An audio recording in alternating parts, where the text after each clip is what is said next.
Buenas noches. El largo periodo de paz y estabilidad que están viviendo los países de la Unión Europea en general y España en concreto es un muy buen aliciente para participar en las elecciones de este domingo. Con ello contribuimos a seguir construyéndola conforme a como la queremos cada uno de nosotros y no como la quieran otros, y a tener una presencia en sus instituciones que nos aporte de verdad tanto a España como a la región de Murcia en asuntos fundamentales como la agricultura, el turismo o la gestión del agua. La abstención es un hándicap y los representantes políticos europeos siguen teniendo pendiente la asignatura de mantener un contacto mucho más frecuente con los ciudadanos, hacerles ver todo lo que aporta y recoger sus inquietudes. Este domingo, en cualquier caso, contribuyamos a que Europa sea más fructífera, a que fortalezca sus valores, a que sea mejor. Bienvenidos.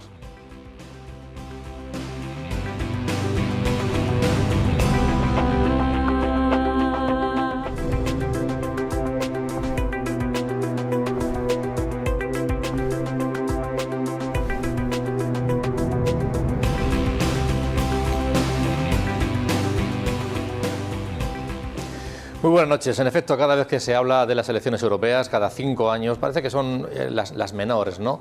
Nos pillan más lejos, en las que menos nos implicamos y se demuestra en el alto nivel de abstención que se produce.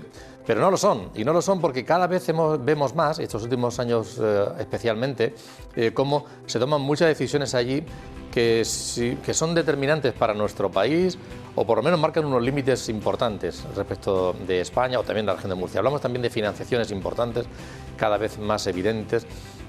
Recurrimos y miramos a Europa cuando hay cosas que no sabemos si aquí zozobran bastante y puede ser que desde allí haya mayores garantías. Pero es que además hay cuestiones en la política española que, dependiendo de los resultados, van a marcar seguramente mucho también el devenir, el futuro. Vamos a hablar de ello especialmente durante el programa de hoy, aunque no solo. Y lo vamos a hacer con nuestros invitados, que son Joaquín Azparre. Joaquín, bienvenido, buenas noches. Hola, ¿qué tal? Buenas noches. Nada, encantado de contar contigo. Vamos a analizar un poquito cómo pinta estas elecciones europeas, en donde hay mucho también de temas legales y temas judiciales ahí de por medio, ¿no? Sí, de hecho, yo creo que buena parte de esta campaña electoral, que estamos terminando ya prácticamente, está discurriendo en planteamientos de la política nacional. Sí. No se oye tanto hablar de Europa como si esto fuera una repetición de las elecciones anteriores, las generales, ¿no? La verdad que uno de los temas que se habla mucho es qué pasa con la amnistía, cómo se va a aplicar, es un tema legal. También se habla mucho de esa imputación a la mujer del presidente, a Begoña, y qué va a ocurrir en este sentido, la intervención del juez, que si hay lawfare y demás. Y ahí hemos recurrido, para que opine de todo, pero desde luego especialmente en ese ámbito, a Joaquín Ángel de Domingo. Joaquín Ángel, bienvenido, buenas noches. Buenas noches, muchas gracias por invitarme. Pues diré lo que sepa. Y desde luego con toda honradez, y espero que los jueces pues lo hagamos bien en este momento tan crítico del Estado de Derecho en España. Yo no sé si es bueno o es malo, o hay que asumirlo, que cuando se habla de elecciones los jueces estáis de por medio. Sí. ¿Y por qué ahora el juez Peinado ha llamado a Begoña? Pues lo hablaremos también, cuál es la razón. Pero los jueces, yo creo que ha llegado la hora de los jueces en este momento. Y la hora de Europa. Uno que siempre pensaba que las elecciones a Europa, bueno, no tienen tanta importancia y tal. Pues yo creo que estas elecciones a Europa tienen mucha más importancia que incluso pues unas generales en este momento. Muy bien. Bienvenido, Francisco Javier López, politólogo que tiene la voz cascada. Y no sé si fue de anoche del partido entre el Málaga y el UCAM. Es una buena noche, una conjunción astral de muchas cosas.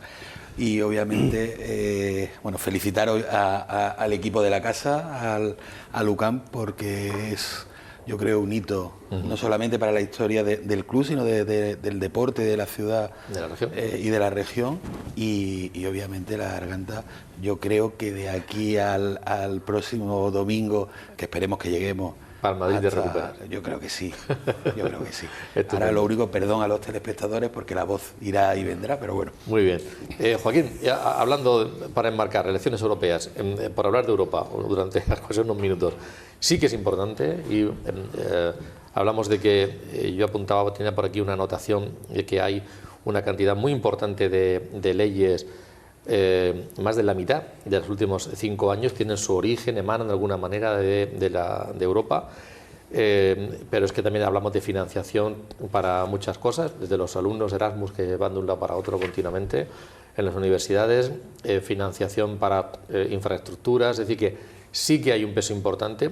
Lo que yo he hecho en falta, no sé cómo lo ves tú, es un déficit, si ya hay un desapego, porque nos pilla un poquito lejos y las atenciones importantes, se debería explicar más desde Europa a los eurodiputados, estar más a pie y explicar, y estar más cerca para explicar lo que se hace y recoger también las inquietudes, porque yo lo veo, pero poco. Hay un poco de todo, Antonio. Yo creo que por un lado sí, el Parlamento Europeo hace esfuerzos de alguna forma en acercar a los medios de comunicación de cada uno de los países miembros el conocimiento del Parlamento. La verdad es que en el trabajo, y hablo por experiencia personal, que he podido tener de manera muy testimonial, pero en algunos momentos con las instituciones europeas, se nos mima los medios de comunicación. En Europa se nos trata muy bien, con mucha consideración, se nos ponen muchas facilidades, porque el objetivo de quienes están a cargo de los departamentos de comunicación de cada una de las instituciones europeas, su cometido es ese, el que a través de los medios de comunicación nacionales de cada uno de los países miembros se dé a conocer para qué está el Parlamento Europeo, qué es la Comisión Europea, qué es un Consejo de Europa, cómo se trabaja en todas estas instituciones. Con lo cual, yo creo que se intenta cumplir esa asignatura con mayor o menor éxito, pero por otro lado, efectivamente, los ciudadanos seguimos teniendo una idea muy lejana del concepto de la Unión Europea, porque está en Bruselas, porque está en Estrasburgo, porque hay mucha gente ahí metida, ¿no? 780 eurodiputados los que vamos a elegir en estas elecciones en el conjunto de Europa, tanta gente, tantos países, tantos idiomas diferentes, y todo eso acaba creando una barrera de lejanía, ¿no? de lejanía, digamos, que siente el ciudadano de a pie, cuando en realidad, y de eso hablaremos también, Antonio, y lo has dejado apuntado, la realidad es que hasta las cosas más sencillas a veces dependen de decisiones que se adoptan primero en el Parlamento Europeo y se impulsan a través de la Comisión Europea o de los órganos de gobierno de las instituciones europeas. A mí, por ejemplo, yo suelo poner un ejemplo, cuando uno va a un restaurante, antes, bueno, en algunos todavía, digamos que se sigue haciendo de aquella manera, pero cuando uno va a un restaurante y le ponen unas monodosis de aceite, estos pequeños tuppers chiquititos, ¿no? De aceite bueno, eso emana de una decisión del Parlamento Europeo que se convirtió en directiva europea. Sí, ahí va, hasta en eso, hasta en cómo me tengo que poner el aceite en los restaurantes, pues sí. Es decir, de ahí, lo que tú comentabas, si entramos en el campo de los fondos europeos o de las políticas del por qué en el año 2050, en teoría, veremos luego el desarrollo de los próximos años, deberían desaparecer los coches de combustión. Es decir, todas esas cosas salen del Parlamento Europeo. Sí, yo creo que cada vez tiene más importancia Europa para todos los Estados miembros de la Unión Europea, y en materia de justicia mucho más. El Tribunal de Justicia de la Unión Europea está siendo clave. Cuando España entró en la UE, los jueces aplicamos menos el derecho comunitario europeo, sin olvidar que el derecho de la Unión Europea es prioritario, tiene primacía sobre el derecho nacional de cada Estado miembro, con lo cual una ley española no puede ir en contra de Europa, ¿no? Pero es que cada vez más en las sentencias estamos pues citando directivas, resoluciones del Parlamento Europeo, del Tribunal de Justicia Europeo, porque Europa está realmente dirigiéndonos a todos los Estados, y en este momento mucho más. Porque de hecho incluso habéis visto que los fiscales del Tribunal Supremo han pedido al Tribunal de Justicia de la Unión Europea que se pronuncie sobre si es lícito o no que los propios beneficiarios de una amnistía redacten la ley. Que es una cuestión muy importante. Antes se decía echar la ley, echar la trampa, ahora parece que echar la trampa se hace la ley. Y en ese sentido Europa cada vez está tomando mucho más importancia. Igual que el Tribunal Constitucional Español, donde acaba de decir que no se puede votar telemáticamente, cosa que es lógico. Es decir, un huido de la justicia como Puigdemont o Lluís, me parece que es el otro, de pronto pueda ser presidente o pueda votar cuando no da la cara en España, y el Tribunal Constitucional lo ha parado. La cuestión de prejudicialidad en el Tribunal Europeo y la cuestión de inconstitucionalidad que puedan plantear los jueces o cualquier persona que no sea juez podrá darle un parón importante a esta ley de la amnistía cuando se publique, que todavía no se publica. Y la verdad es que a mí siempre, no sé, da la sensación de que entre los ciudadanos produce esa confianza, esa garantía de decir, porque aquí andamos con que si lo que dice uno, lo que dice otro, el ataque, lo desmiente, lo acusa, ese embarramiento que se produce, sí. Y como que, oye, pues igual hay jueces que por encima de esto y con cierta distancia de la Unión Europea son capaces de decir, no, esto es así o esto no, y marcar, genera confianza, ¿no? Yo creo que es muy importante para el Estado de Derecho. Yo me he quedado asombrado cuando una ministra acaba de decir, la citación a Gómez demuestra que nos estamos jugando el Estado democrático. Pero bueno, es increíble, después hablaremos si queréis de este tema, pero ahora mismo la Unión Europea no solo está legislando, no solo está dictando sentencias, directivas y orientaciones, sino que está manteniendo o puede ser la garantía de un Estado de Derecho. No solo en el ámbito judicial, muchos ámbitos más, ¿no, Javier? Sí, en todos, de hecho, yo creo que precisamente es la Unión Europea la que está haciendo de contrapeso, no solamente en España, en otros muchos países, donde fundamentalmente en Polonia, Hungría, etcétera, donde la calidad democrática en los últimos años ha bajado de una forma considerable, es la Unión Europea la que está haciendo de contrapeso y garantizando esas garantías democráticas. Y en lo que nos concierne a España, y sobre todo en los últimos meses, lo que estamos viendo es que contra ese tan cacareado lawfare, que de repente parece que nunca había existido o que como no afectaba a ciertas personas pues no estaba. La Unión Europea, sin embargo, sí estamos viendo como al juez Peinado ayer se le criticaba por la citación a la esposa del presidente del gobierno, pero sin embargo desde la Fiscalía del Tribunal, desde la Fiscalía Europea, ayer se ordenaba el registro de la principal empresa pública como R.es en todo lo que tiene que ver con temas de la sociedad de la información, para comprobar ciertos correos electrónicos y demás que pudieran influir en este caso que ya después veremos y creo que podremos analizar un poco también si realmente pueden existir indicios penales o si algo que hace unas semanas ya incidía yo aquí, además de una forma vehemente, si estamos ante una cuestión de ética o de falta de ética. Y yo creo que además la encuesta que publicamos desde el OBEDE, desde el Observatorio Demoscópico de esta casa la semana pasada, una de las cuestiones principales que preguntamos precisamente fue en esa clave, y yo creo que la gente lo tiene muy claro.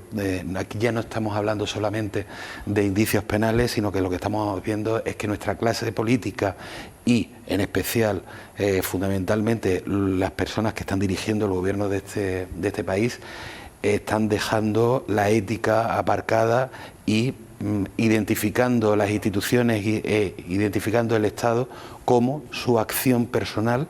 Y yo creo que por ahí es donde está viniendo toda la confusión entre lo penal, lo ético y lo todo. Vamos a entrar en materia. Estos últimos días han estado por la región de Murcia líderes nacionales. A ver vamos a escuchar algunos de los mensajes que nos han ido dejando. Por ejemplo, el propio presidente del Gobierno, secretario general del Partido Socialista, Pedro Sánchez.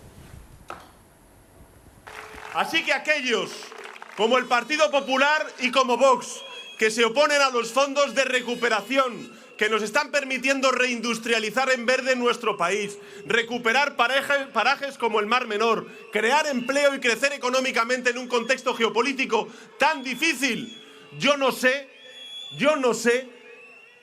con quién van, pero desde luego no van con España.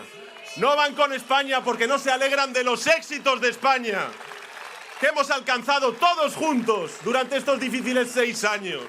Primero con la pandemia y ahora con las guerras. Por eso yo quiero decirle a los murcianos y a las murcianas, a todos los españoles y españolas, que el próximo 9 de junio la Internacional Ultraderechista se presenta con 2 siglas, las del Partido Popular y las de Vox. y solamente unas siglas, las del Partido Socialista, les frenarán en las urnas ganándoles, que son las del Partido Socialista con Teresa Rivera como candidata. Y para quien no conozca a Teresa Rivera, porque aquí evidentemente la conocéis bien, la conocéis como consecuencia de toda la implicación, el compromiso que ha tenido con el Mar Menor, con su recuperación. Pero cuando empezó la crisis energética, acordaros, cuando se subieron y mucho, extraordinariamente los precios de la energía, los precios de la luz, y empezamos a ver a las grandes energéticas de este país y también de Europa engrosar y engordar sus beneficios, que empezó a llamarse aquello de beneficios caídos del cielo, porque era solamente como consecuencia del alza de los precios de la energía, Teresa Rivera se plantó en Bruselas y dijo que esos beneficios eran extraordinariamente abusivos y que repercutían negativamente en el bolsillo de los hogares. Y creamos un impuesto a las grandes energéticas y un impuesto a los beneficios caídos del cielo. También ha estado Ione Belarra recientemente y algunos de los mensajes que ha querido dejar ha sido este.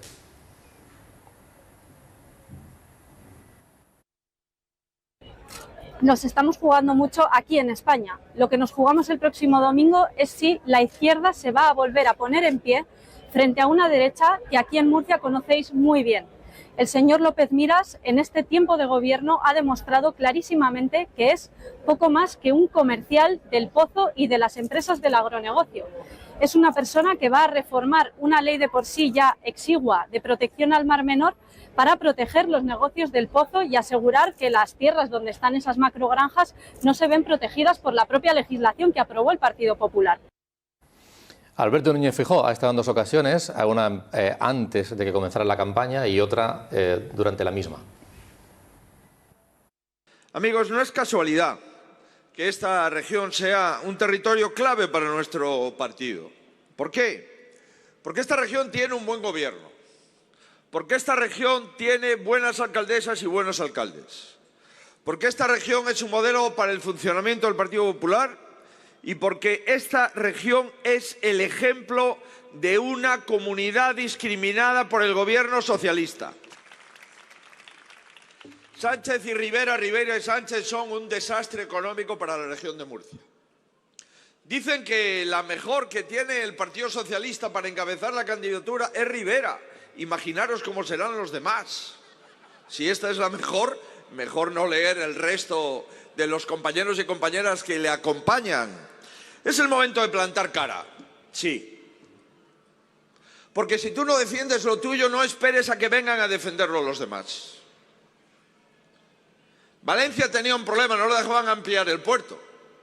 Ahora resulta que Valencia ha ejercido sus competencias, ahora resulta que el empresariado y la sociedad civil de Valencia intentaron y le dijeron al gobierno central que no estaban dispuestos a no ampliar sus capacidades portuarias y ahora le dejan ampliar el puerto. Pues yo os digo, es el momento de plantar cara, de decir que la región de Murcia quiere producir, quiere crecer y quiere crear. De decir que no queremos que se discrimine a esta tierra por lo que piensa y por lo que vota.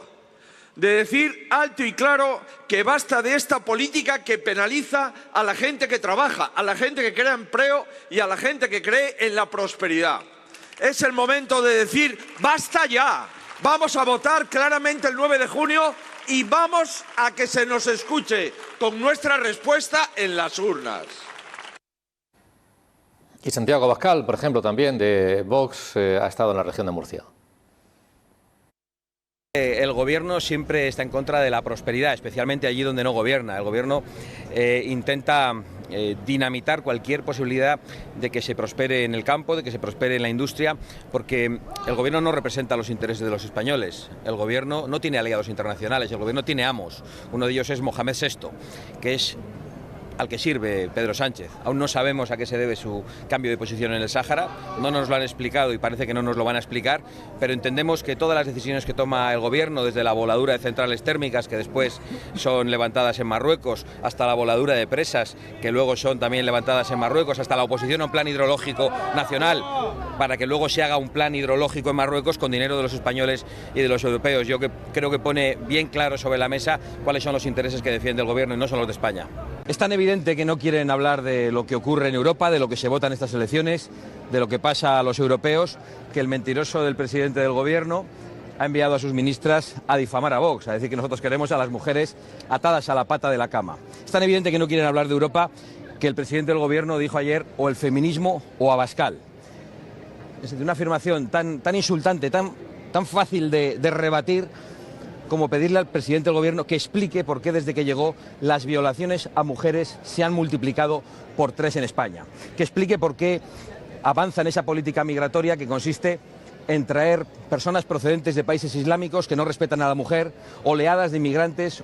Estamos asistiendo a una invasión migratoria brutal que, por cierto, está protagonizada exclusivamente por varones en edad militar y en la que no viene ninguna mujer. Y eso es lo que tiene que contestar Sánchez. Y por eso nosotros sí estamos hablando de lo que pasa en Europa. Y sí creemos que en estas elecciones se vota o Pedro Sánchez o la seguridad para las mujeres. Bien, son algunos de los testimonios que se han ido dejando. Y hacía referencia antes de Javier López a ese sondeo que hacíamos en el Observatorio Español de Estudios Demoscópicos sobre... preguntamos a la gente de la región de Murcia, un sondeo bastante amplio, ¿qué asuntos cree usted que son prioritarios en los que debería ocuparse la Unión Europea en beneficio de la sociedad? Y ahí veíamos que resultaba interesante, todos por encima, es una puntuación del 0 al 5, y por tanto todos por encima de la media del 2,5, los que más con el 4,1, las garantías democráticas, lo que decía antes Joaquín Ángel Domingo, con 4 puntos también prácticamente lo mismo, seguridad y defensa, muy cerquita agricultura, con el 3,9, 3,8 mar menor y 3,8 inversiones públicas. Joaquín, ¿qué te parece? Esos son los ciudadanos de la región de Murcia opinando cosas que la Unión Europea debería de manera prioritaria implicarse en abordar, en solucionar para la región. Es llamativo el hecho de que tenga una puntuación tan alta las garantías democráticas, ¿no? Sí. Es decir, acudir al amparo de la Unión Europea, esa es la palabra, seguramente, ¿no? Claro, a lo que indirectamente está suponiendo es poner en tela de juicio las garantías democráticas de los órganos y de las instituciones con las que está dotada el país, ¿no? Y eso tampoco. Lo cual eso es un tema para a mí eso me preocupa. Es decir, primero el ciudadano tiene que tener confianza plena en el funcionamiento de sus instituciones, ¿no? Y si esa pregunta va derivada hacia, aprovechando que está Joaquín Ángel, hacia el estamento judicial, pues da mucho que pensar. Claro que si al final son los fiscales y los jueces los que están hablando de recurrir a Europa desde los órganos soberanos de las altas instancias de la judicatura, como puede ser un tribunal supremo, o los fiscales de los tribunales superiores de justicia del país, o desde los órganos de la Fiscalía Nacional, dicen, no, esto que lo vea Europa. Bueno, vamos a ver, tenemos un tribunal supremo, hay un tribunal constitucional, vamos a dejar y vamos a confiar en la transparencia y digamos en las soluciones y los fallos que tomen desde un punto de vista político. El problema es que ahora mismo, y en esto yo creo que sí que vas a estar de acuerdo, Joaquín Ángel, la contaminación política es tal en los órganos de gobierno de la Judicatura o de la Administración de Justicia que se ha llevado indirectamente a la desconfianza del ciudadano. Decir, bueno, el Tribunal Constitucional sí, no, pero es que la mayoría, ya empezamos con las mayorías. La mayoría progresista, ahora es la mayoría progresista en el Constitucional, con lo cual uno ya da por presupuesto que lo que se va a llevar al Tribunal Constitucional, que venga, por ejemplo, del gobierno ahora de Pedro Sánchez, lo van a aprobar. Siempre lo van a refrendar desde el Constitucional porque es un gobierno del Constitucional ahora mismo en manos de los progresistas, ¿no? Que a mí eso sí me preocupa mucho. No, tiene razón Joaquín, sí, eso nos preocupa a todos. Yo siempre rompo una lanza en favor de mis compañeros y mis superiores del Tribunal Constitucional. Lo que pasa es que allí no todos son jueces, que no todos son jueces, pero la independencia judicial yo creo que es sagrada y es lo que tenemos miedo ahora que se ponga en entredicho. Esa independencia judicial como consecuencia de una división de poderes donde parece ser que los políticos quieren entrar a saco en el Poder Judicial, si no tenemos la no renovación del Consejo General del Poder Judicial, que hemos tenido que acudir también a Europa, que no ha servido para nada, porque después de 5 años y medio todavía están los mismos prorrogados vocales del Consejo, hasta tal punto que el presidente actual del Consejo ha dicho que en julio se va, si no se arregla esto, y ya sería el segundo presidente que se va. Y ha propuesto una fórmula que, desde luego, pues bueno, puede solucionar el tema, pero que, en mi opinión, no es la más idónea: un sorteo entre aquellos candidatos que quieran presentarse.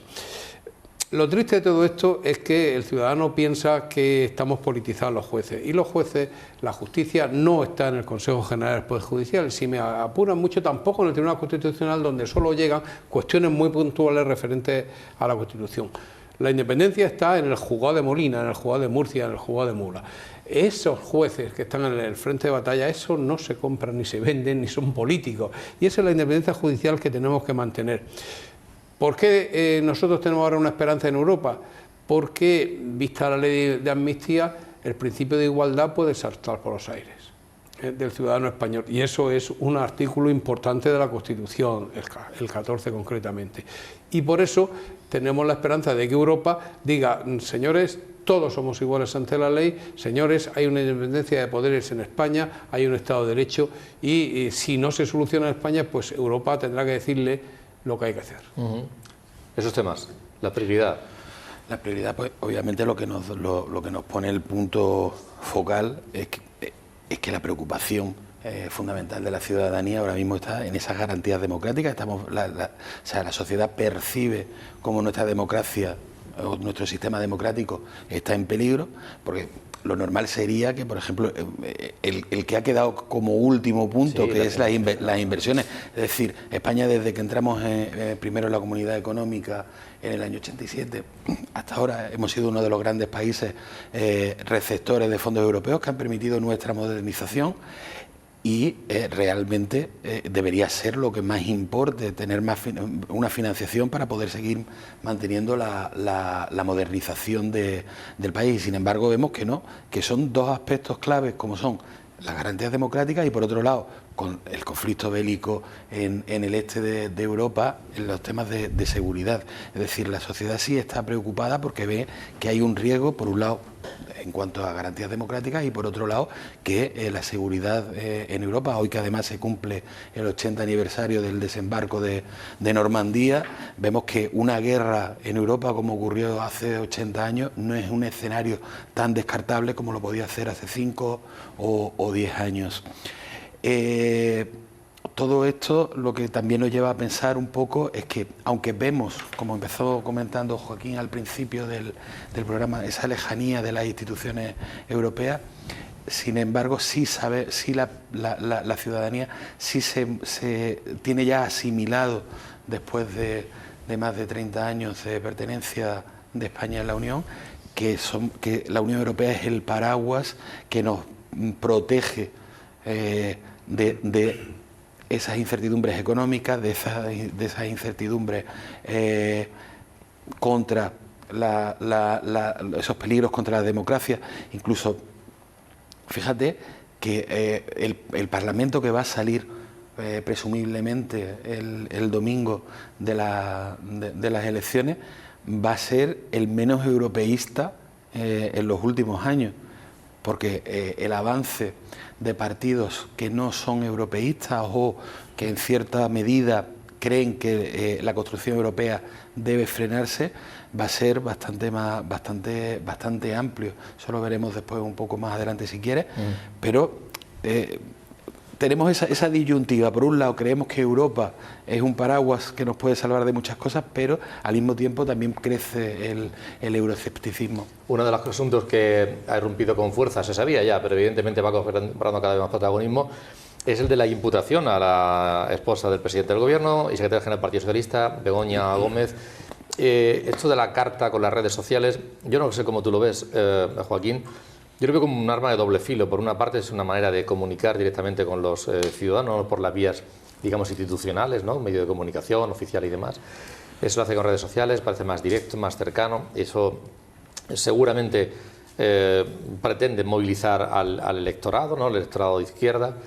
pero también puede causar el efecto contrario, de decir, oiga, si la están investigando, ya es un proceso abierto, eso de mandarnos mensajes y además ya el segundo no sé hasta qué punto puede tener eficacia. ¿Tú cómo lo ves a nivel de movimiento, de influencia que puede tener las elecciones europeas? A mí la tarde me sorprendió el presidente del Gobierno volviendo a utilizar las redes sociales mediante una carta para salir a la ciudadanía, en este caso ya con matices que pueden inducir a la reflexión y ahora los comentarios, ¿no? Pero yo creo que el impacto mediático que tuvo la primera carta, sí, que revolucionó y mantuvo a la opinión pública española pendiente de aquellos 5 días recluidos, se supone, en Moncloa, tuvo su cierto, digamos, su cierto golpe, ¿no?, sobre la opinión pública, su cierta conmoción. La carta última ha pasado más desapercibida desde el punto de vista de la opinión pública. Hay gente que dice, bueno, esto va a ser lo habitual, que el presidente del Gobierno cada 2 por 3 acabe, con lo cual el efecto carta con esta segunda se pierde. Incluso yo creo que anula parte del efecto de lo que fue la carta anterior. Y por otro lado, los términos, en este caso ya, hay términos que son ciertamente preocupantes, porque un presidente de un gobierno no puede poner en duda a una administración de justicia, como lo hace en este caso cuando apunta los intereses electorales de las decisiones que esté tomando el juez Peinado con respecto a su mujer y bueno, el ataque directo, las imputaciones que se hacen a Santiago Abascal y Alberto Núñez Feijóo, con nombre y apellidos en este caso, ¿no? Yo no veo eso en el papel de un presidente. Creo que se ha extralimitado y sobre todo, y mucho, caso lo podemos enmarcar dentro de la campaña electoral, las acusaciones al PP y a Vox, vale, pero el tema judicial y que esto viene por un interés electoral, el que un juez tome en un determinado momento determinadas decisiones, yo creo que no le corresponde a un presidente del Gobierno, y si lo piensas, se lo debería haber callado. Joaquín, ¿cómo lo ves tú? Y además, bueno, ya se ha abierto esa lucha, incluso en las redes, en los medios de comunicación, por una parte los que consideran que, oye, que eso es una oportunidad para morder al presidente del Gobierno, y los que consideran que este juez está teniendo una posición política precisamente para hacerle daño, saltándose procedimientos y que por tanto es un claro ejemplo del lawfare que se decía con anterioridad. ¿Cómo ves todo esto? Pues en principio ese derecho consuetudinario, esa norma no escrita que dice que tenemos los jueces, no existe. Es decir, los jueces no nos movemos por los mismos tiempos políticos ni las elecciones. Ha caído cuando ha caído. ¿Y por qué el juez Peinado ha llamado ahora a Begoña? Vamos a ver, la explicación es muy sencilla. Cuando llega una denuncia o una querella, salvo que sea contra una persona aforada, que entonces abrimos lo que se llama una diligencia indeterminada para que no se utilice a la justicia con fines políticos, por ejemplo, o por castigar a un aforado, lo normal, y en esa diligencia indeterminada, después de oír al fiscal, el tribunal resuelve si se admite a trámite o no para evitar este problema. Lo normal es que se abran diligencias previas, que es lo que ha ocurrido aquí. Aquí se abren unas diligencias previas como consecuencia de una denuncia de unos ciudadanos basadas con mayor o menor, como decía Javier antes, fundamento jurídico, que eso ya se verá en su momento, pero ético desde luego lo tiene, o no ético, mejor dicho, y el juez lo que hace entonces es, lo normal es que primero se llame al denunciado, que en este caso sería Begoña, pero el juez, para que no digan que vamos a imputar, pienso yo que él pensó, voy a pedir un informe a la Guardia Civil. La UCO le da un informe diciendo, aquí no vemos nada. Muy bien. El juez dice, a pesar de eso, entonces tengo que seguir. Recurre el abogado de Begoña. Archive usted ya la causa con lo que le ha dicho la Guardia Civil. Y el juez dice, no, yo voy a seguir a investigar. Me voy a la Audiencia de Madrid, en recurso de apelación Begoña.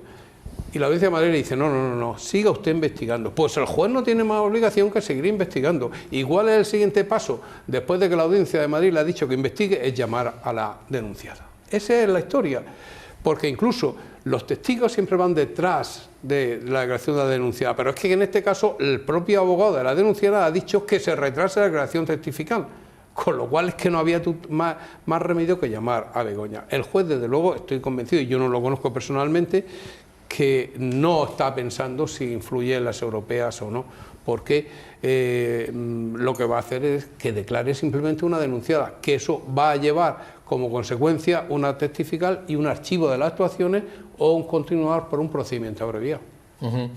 Decía, ese es el procedimiento legal, y decía antes Javier López que luego está la parte, digamos, ética, y en ese sentido también preguntamos hace poquito, en ese mismo sondeo, porque claro, no tiene por qué acudir todo, en este caso, si hubiera responsabilidades legales, están los jueces, claro, pero hay cosas que, ya no digo esta, otras cualesquiera, no tienen por qué llegar siempre al tema judicial, debería haber unos criterios claros, éticos, y preguntamos por eso, y hasta qué punto creen los ciudadanos que sería necesario que un organismo oficial de las instituciones regular esos comportamientos éticos, que fiscalice de transparencia los negocios de los familiares directos de los cargos públicos políticos. Y nos llamamos la atención que es abrumador, y además lo piensa gente de todas las edades y gente de todos los partidos políticos. Partido Popular, Partido Socialista, Vox, da exactamente igual. Es una creencia prácticamente, bueno, abrumadora. Sí, vamos a ver, es que no es de recibo que sí, en España tenemos la Oficina de Conflictos de Intereses y demás, pero que es un órgano interno de uno de los ministerios, con lo cual no es independiente, y que lo que fiscaliza fundamentalmente es la acción del político, no de los familiares. Y siempre hemos visto en casi todas las tramas de corrupción, en todas las grandes tramas de corrupción que han existido a lo largo de nuestra historia, que los familiares han actuado siempre o bien como testaferros o incluso tuvimos a un hermano de un vicepresidente del gobierno con despacho en una delegación del gobierno haciendo sus negocios. Eso no podemos olvidar al señor Guerra, por ejemplo, en este caso. Obviamente, en este caso concreto de la mujer del presidente, podremos ver si ha habido algún tipo de enriquecimiento, podremos ver si ha habido algún ilícito penal o no, que es verdad que todo apunta a que no lo ha habido, al menos en lo personal hacia ella, pero lo que sí estamos viendo es que no ha actuado con la ética y la diligencia que debería haberlo hecho. No debería haber favorecido desde su posición como esposa del presidente del gobierno, mandando esas cartas de recomendación. No debería haber registrado a su nombre un software creado para la Universidad Complutense, que por cierto hoy ha dicho también que el máster, la edición del máster del próximo curso la da por finiquitada. Es decir, ahí hay una serie de connotaciones que incluso se sigue rizando el rizo con esta última carta. Vamos a ver, aquí el modus operandi del presidente del gobierno se desharía muy fácilmente si en vez de escribir cartas a la ciudadanía, su acción en este caso hubiese comenzado por la transparencia. Es decir, mi mujer trabaja en este tema, estas son sus actividades, es decir, total transparencia en cuanto al ámbito de actuación de su mujer en el terreno privado o empresarial. La asunción de responsabilidades. Un familiar de un político puede trabajar como cualquier otro ciudadano, no cabe duda, pero tiene que verse dónde hay colisión de los intereses públicos con los intereses privados. Después tiene que haber una estética. Si el cónyuge del presidente del gobierno está actuando en la captación de fondos públicos, tanto europeos como nacionales, para una serie de empresas, obviamente eso que debería haber quedado también reflejado. Y finalmente está la cuestión ética. Es ético que ocurra todo esto, no solamente por la parte de la cónyuge, sino incluso del presidente del gobierno. El presidente del gobierno demuestra en este caso también una falta de ética por las siguientes cuestiones. Está muy bien enviar a través de una red social cartas a la ciudadanía, pero no da transparencia en todo este asunto, puesto que no da explicaciones ni en sede parlamentaria, ni en ruedas de prensa, no asume responsabilidades más allá de estoy enamorado de mi mujer, y la prueba de que incluso la mete en campaña es el acto ayer en Benalmádena, donde el gran activo parece ser que era la presencia de la mujer del presidente del gobierno, estéticamente y de cara a la calidad democrática, que un presidente del gobierno lleve más de 6 meses sin dar una rueda de prensa en la que se le permitan ser cuestionado por los periodistas sobre este o cualquier otro de los asuntos tan importantes como el reconocimiento del Estado palestino, como la venta de armas a Ucrania, etcétera. Finalmente, aquí lo que estamos viendo es que hay un aislamiento de la figura del presidente del gobierno, que está viviendo de espalda a toda la responsabilidad y a toda la ética que un gobernante debería llevar a cabo, asumiendo en cierta medida incluso lo del rey sol, del Estado soy yo. Y la verdad es que esto se traslada mucho, Joaquín, en los medios de comunicación, porque la polarización es brutal.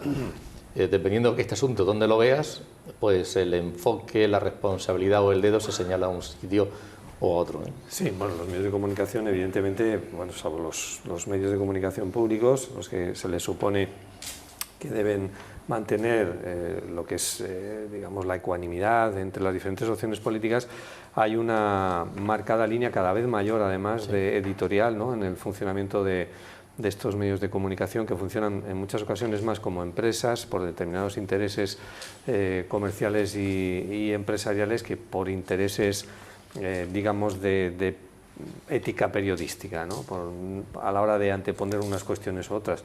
Y bueno, es normal que al final entremos, porque si la política ha entrado en esta espiral de confrontación, si la política está contaminando a todos los estamentos ahora mismo de la sociedad desde el punto de vista de la confrontación, no es que sea malo o bueno que haya o no haya política en las distintas instituciones de la sociedad, pero sí que no se plantee esa presencia de la política como la confrontación de unos contra otros, la derecha contra la izquierda, los buenos, los malos, quiénes son los malos, quiénes son los buenos. Y al final los medios de comunicación no somos ajenos al funcionamiento de la sociedad y hemos entrado también en esa espiral y en esa dinámica de contaminarnos políticamente, pero estableciendo también la confrontación, ¿no? Con lo cual, bueno, yo creo que ahora mismo, a ver si pasan, hay quien dice, a ver si pasan las elecciones del domingo, ¿no?, y se reconduce esto un poco. Yo la verdad es que soy bastante pesimista al respecto y no sé dónde vamos a parar, ¿no?, en esta debacle, en esta espiral negativa, ¿no? Joaquín Ángel, ¿tú ves ese procedimiento ahora en cualquier caso? ¿Qué visos tiene? ¿Cómo va a continuar? Cuando publique la ley de amnistía, puede ser que diga entra en vigor al día siguiente. Perdón, estoy hablando de Begoña para el caso de la investigación que se está haciendo. ¿A dónde va a llegar eso? Sí. Pues, hombre, yo creo que los pasos a dar son, una vez que declare ella, los testigos, y ya el juez decidirá un auto de archivo o un auto de continuar el procedimiento por un procedimiento abreviado. Ya sabemos que el fiscal se va a oponer a acusar, pero aquí hay dos acusaciones: la pública, que no va a ejercer probablemente el Ministerio Fiscal, y la particular, que sí van a ejercer todos aquellos denunciantes o creyentes, ¿no? Pues el juez tendrá que tomar una decisión. Pero como antes decíamos en la mesa, una cosa es la cuestión judicial o la cuestión legal y otra cosa es la cuestión ética. Es decir, hay cosas que no se pueden hacer en esta vida, sean o no sean legales, y una de ellas es esa. Bien, estabas apuntando otra cuestión, digamos, legal, que también ha irrumpido con fuerza, y además que ha caído ahí en estas fechas, y es la ley de la amnistía. Vamos a ver también un gráfico, porque preguntábamos hasta qué punto creen los ciudadanos de la región de Murcia que dar la amnistía pues va a beneficiar a la convivencia o no entre Cataluña y el resto, el conjunto del país. Javier, coméntanos un poquito el resultado ahí en ese sentido. Sí, esta pregunta en concreto preguntaban por el resultado de las elecciones y el posible gobierno que podía, sí, eso podía salir. Exactamente. Efectivamente.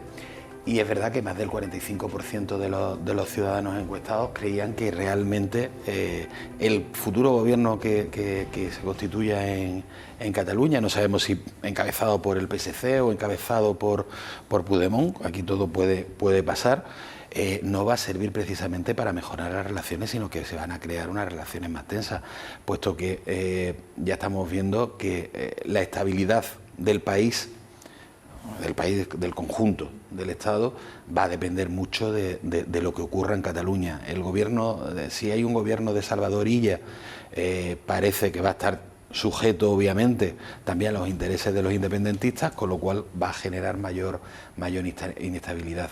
Veíamos que había un porcentaje también de gente que exiguamente cree que va a mejorar, pero visto lo visto y visto las declaraciones de los independentistas, tanto de Junts como incluso de Esquerra, se aventura una legislatura en Cataluña movida que va a repercutir obviamente en la legislatura, que ya está cogida por pinza a nivel estatal. La verdad es que había una cosa curiosa. Pere Aragonés ha establecido que en el nuevo Parlamento no se sienten los independentistas juntos y, digamos, los constitucionalistas por otro lado, sino los bloques de derecha e izquierda, como tradicionalmente se ha venido haciendo. No sé si es un mensaje de algún tipo. Bueno, mientras es un indicio, ¿no? Puede ser un indicio de por dónde puede... Lo que pasa es que ahora mismo Pere Aragonés en la Esquerra Republicana, pues eso es. Ya, digamos, como que no pinta mucho, ¿no? Habrá que ver quién coge las riendas de esa formación independentista. ¿Influirá este tema de cuándo habrá pacto, cuándo habrá acuerdos, que eres tú, para formar gobierno en Cataluña? Yo creo que, volviendo un poquito a los datos del sondeo, yo creo que la relación de Cataluña con el gobierno, las relaciones de los gobiernos, vamos a hablar así, del gobierno de Cataluña con el gobierno español, y la sensación que eso transmita al conjunto de los ciudadanos va a depender mucho de quién se ponga al frente de la Generalitat, eso está claro. Es decir, si es Salvador Illa, digamos que las cuestiones independentistas se van a relegar de alguna forma, van a estar ahí, por supuesto no van a desaparecer y la reivindicación va a seguir. Vamos a ver cómo de alguna forma gestiona ese apartado, pero yo creo que va a ser un gobierno más volcado en el día a día de los catalanes, con lo cual digamos que le pone sordina al otro asunto. Ahora, si al final hay un gobierno independentista, que yo lo dudo, pues evidentemente el primer motivo, la primera motivación que va a tener ese gobierno es seguir ahondando con los asuntos, además lo dicen abierta y claramente, con los asuntos de la autonomía fiscal y de alguna forma la independencia fiscal, seguida del referéndum de autodeterminación. Está muy claro y bueno, pues nadie se llama a engaño con lo que van a seguir demandando los independentistas. Pero insisto que va a depender mucho de la formación del gobierno esas relaciones. Y sí que es verdad que en los últimos años, por diversas circunstancias, he viajado a Cataluña, ese ardor independentista que hubo y que se llegó a su punto máximo de exacerbación a raíz de la sentencia del Supremo del proceso, sí que se ha ido, digamos, tranquilizando, apaciguando, pacificando. Los lazos amarillos se han caído de las farolas, de los balcones, nadie ha ido a reponerlos y las esteladas en los balcones, algunas han cogido ya cierto color como de llevar mucho tiempo. Quiero decir que en los últimos años la sociedad catalana, en los últimos 2, 3, 4 años, la sociedad catalana, digamos que de alguna forma, manteniendo evidentemente su presencia, porque la tiene, del independentismo, ha normalizado o digamos, ha hecho más fácil la convivencia entre los ciudadanos de Cataluña en los últimos 3-4 años. Ahora ya le podemos poner el protagonismo a quien queráis, pero esa a mí me parece que es la realidad, al menos lo que yo percibo, ¿no? Otra cosa es lo que va a ocurrir, en efecto, en cuanto a las reivindicaciones que sigan planteando, y la verdad es que un pequeño avance de ello lo han dicho a raíz de que se aprobara la ley de amnistía, ahora de la palabra sobre este tema Joaquín Ángel Domingo, Rufián de ERC y la señora Nogueras de Junts. Hablan en catalán, pero se entiende perfectamente. Avui és un dia històric perquè estem davant de la primera derrota del règim del 78. Avui es guanya una batalla del conflicte que existeix des de fa segles entre les dues nacions. Se entiende perfectamente. Tenía ganas yo de hablar de amnistía, por eso me he adelantado anteriormente. Bueno, yo tengo curiosidad, como decía Joaquín, ¿qué va a pasar con si va Sánchez a apoyar a Puigdemont y va a ser Puigdemont el presidente de la Generalitat? Y si no lo apoya, Puigdemont lo va a seguir apoyando en Madrid. Eso es una cosa que nos puede afectar a todos, ¿no? Bueno, la ley de amnistía se va a publicar de un momento a otro y puede ser que entre en vigor al día siguiente o, si no dice nada, a los 20 días de su completa... Pero mañana no. Mañana no, que el domingo hay elección. A partir del lunes, sí. Sí, no, porque si no sería como un mal juez que cita, ¿no?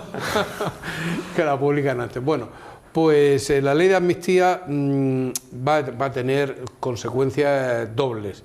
Por una parte, va a ser muy lenta de su aplicación, pues para aquellas cuestiones que lleva la Audiencia Nacional, que están en Madrid, el proceso, el referéndum del 1 de octubre, el tsunami, y mucho más rápida en aquellas cuestiones judiciales que están en Cataluña, que llevan los jueces catalanes, los desórdenes públicos. ¿Qué va a pasar? Pues si ese procedimiento, cuando entre la ley de amnistía, ya está sentenciado firme, pues el juez va a tener que dictar o el tribunal un auto diciendo aquí no ha pasado nada, no ha existido delito, no ha habido nada de nada, con lo cual desaparece toda la implicación criminal, incluidos los antecedentes penales. Y si está el asunto tramitándose, el auto que dicta el juez o el tribunal es de sobreseimiento libre de la causa. ¿Pero en qué asunto va a poder hacerlo?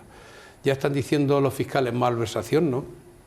Terrorismo tampoco, porque terrorismo está excluido de la ley de amnistía, sí ha habido víctimas y tal, bueno, el terrorismo es terrorismo, con víctimas o sin víctimas, pero en fin, es decir, que no va a ser la cuestión tan rápida, porque además, mira, en el correo corporativo nuestro, en el correo interno, está funcionando una guía para todos los jueces para plantear no por el Consejo, sino por una fundación determinada, para plantear una cuestión de inconstitucionalidad ante el Tribunal Constitucional por aquel juez que cree que no debe sobreseer o archivar esa causa penal, o una cuestión de prejudicialidad ante Europa, que hasta el 2025, mediados del 2025, no va a resolver. Es decir, se van a paralizar todas esas cuestiones, con lo cual el entrar, en mi opinión, Puigdemont al lomo de un Mercedes como Cristo al lomo de un borrico, no va a suceder inmediatamente. En mi opinión, ya veremos. En cualquier caso, Joaquín Ángel, lo que son, digamos, los casos menores, aquellos casos de desórdenes públicos amparados en la ley de amnistía, que son competencia de los tribunales, del Tribunal, en este caso Superior de Justicia de Cataluña y de las audiencias provinciales, eso desaparecen totalmente. Y eso va a ser rápido. Eso va a ser muy rápido. A mí me consta la semana pasada una reunión del Fiscal General del Estado con los fiscales jefes de las audiencias provinciales de Lérida, Gerona, Barcelona y Tarragona, donde creo que, al menos en lo que a la Fiscalía compete, las instrucciones, ya sabemos que es un órgano jerarquizado, se les ha dicho ya lo que o cómo deben afrontar estas todos cuestiones. Todos esos asuntos pequeños, que son generalmente van a ser todos desórdenes públicos, o bien a petición del fiscal, o bien el juez de oficio, o la jueza de oficio, o bien a petición de parte también, esos van a ser muy rápidos, se van a archivar y desaparecer y, bueno, aquí no ha pasado nada.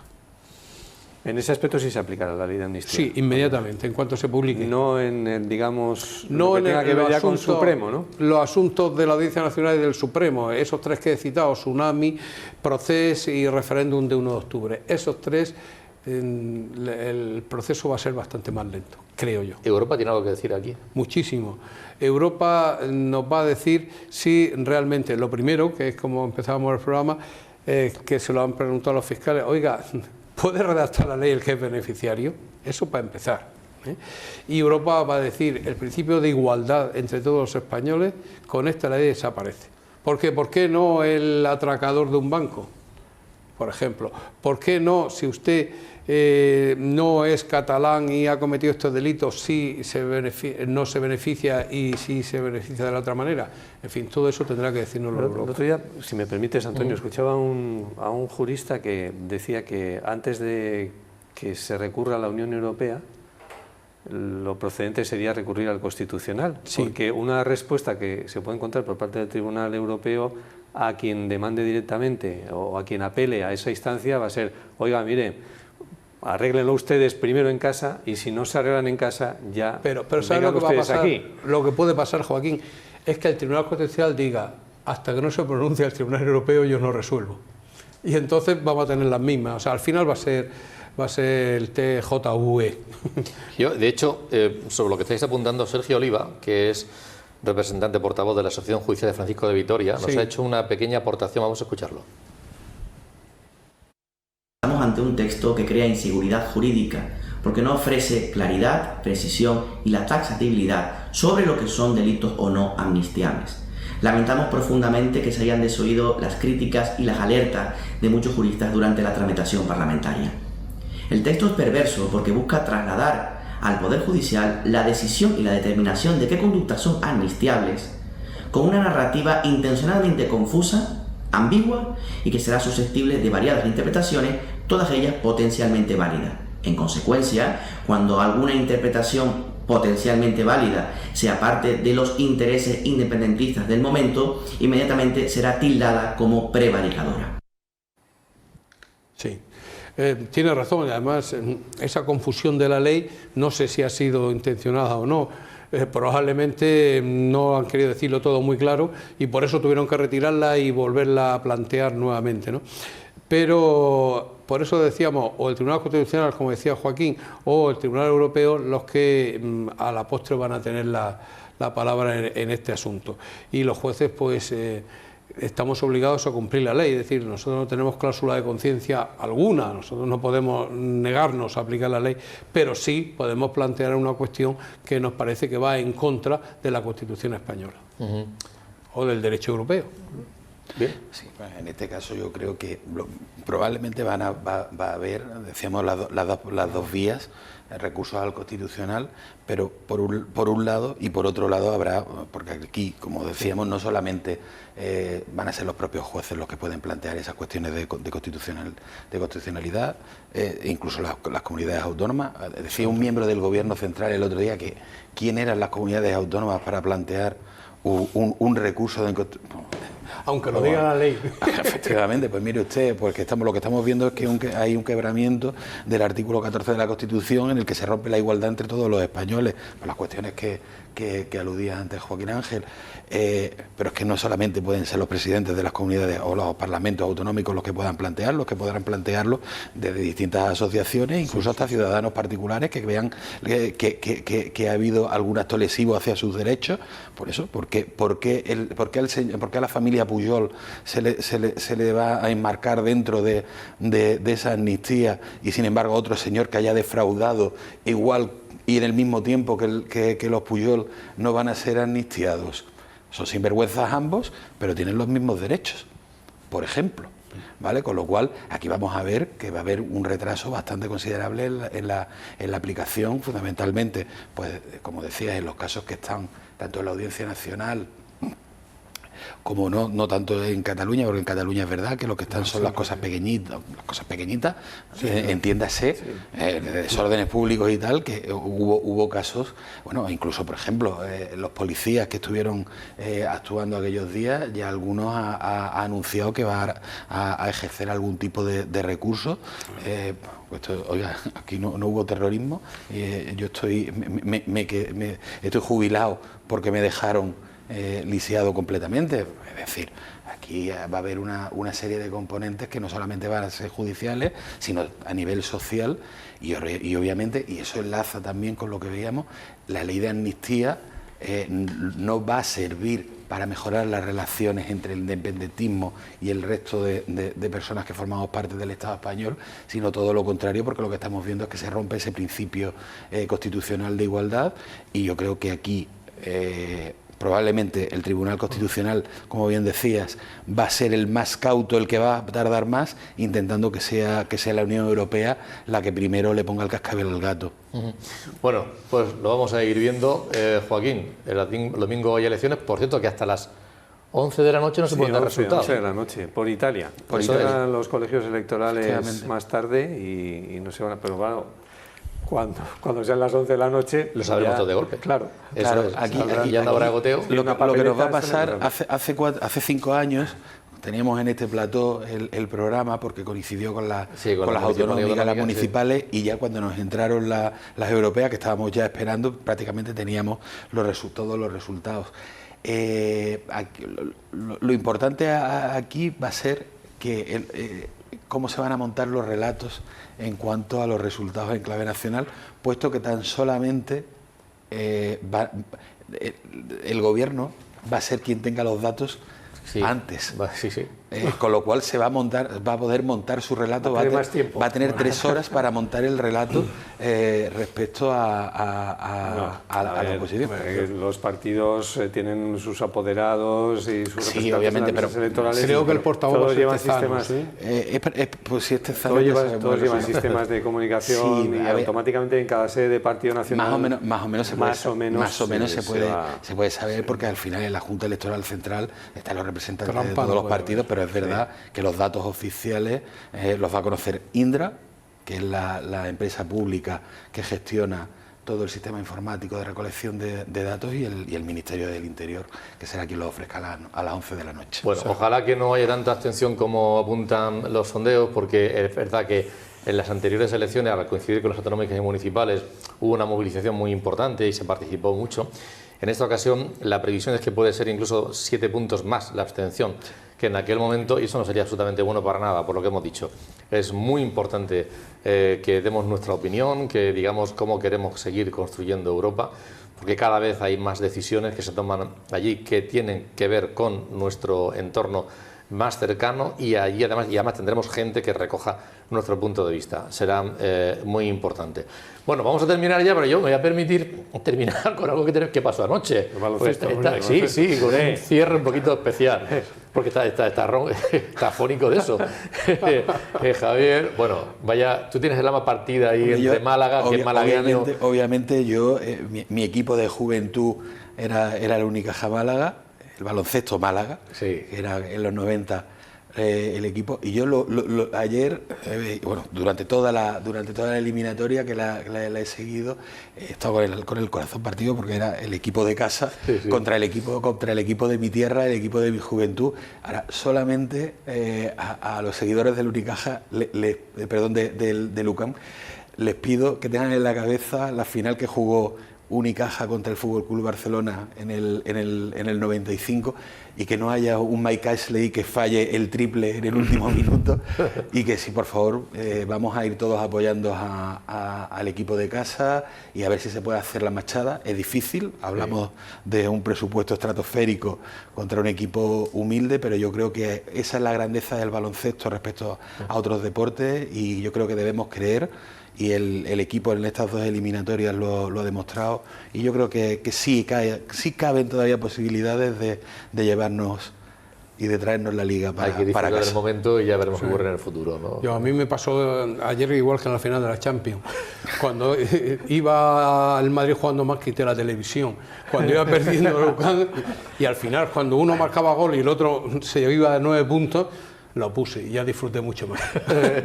Joaquín, hay que ver, los medios de comunicación también, en este caso vosotros habéis estado siguiendo. La anécdota anoche trabajando en la redacción de Te pilló de la a ti radio. Trabajando. Claro, allí estás viendo la tele, pero al mismo tiempo estás escuchando a Fernando Vera, sí, a nuestro compañero, y bueno, y el equipo que se desplazó a Málaga. Y hay un desfase de sonido, la radio va por delante de la televisión, con lo cual nosotros, escuchando a Fernando Vera indirectamente, ya sabíamos lo que iba a pasar 2 segundos después, si entraba o no. Con lo cual era algo más tranquilizador. ¿Qué quieres que te diga? Porque iba bien. Claro, cuando le oíamos gritar a Fernando, decíamos, va a ser triple. Efectivamente, el triple metía Lucam.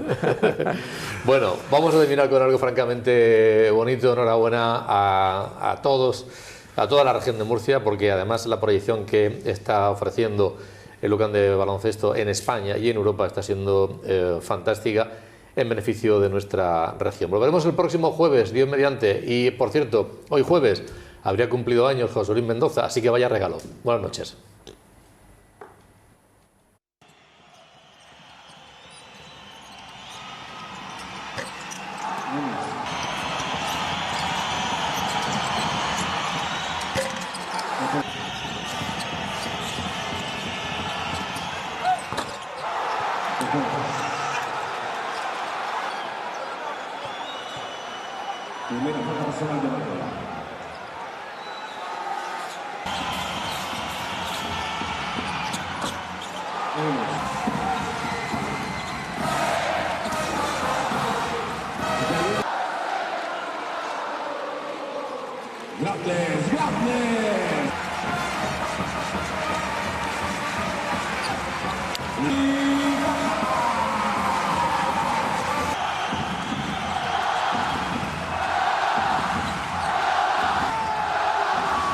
now we have to celebrate.